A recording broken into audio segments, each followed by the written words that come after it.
Singular and plural nouns. Singular and plural nouns. Singular nouns refer to one person, idea, or thing. Ajit bought a gift for his mother.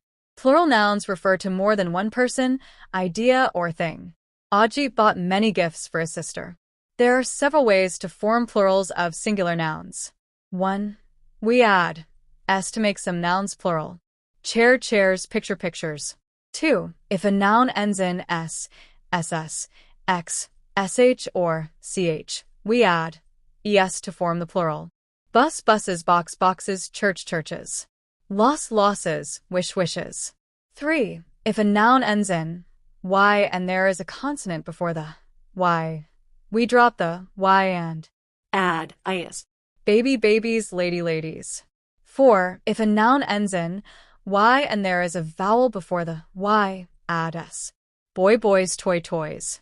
5. For most nouns that end in f or fe, we drop the f or fe and add vs.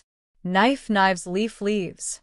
6. To most nouns that end in o, we add es. Mango, mangoes, tomato, tomatoes. 7. Some nouns remain unchanged in the plural. Sheep, sheep, deer, deer. Fish, fish, aircraft, aircraft.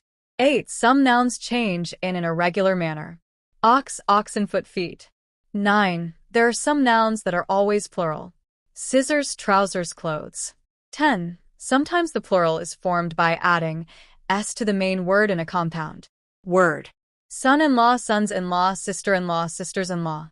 Keep in mind, when we change the singular nouns in a sentence into their plural forms, we often need to make some other changes in the sentence. One cup, many cups. This cup, these cups. That cup, those cups. The cup is red.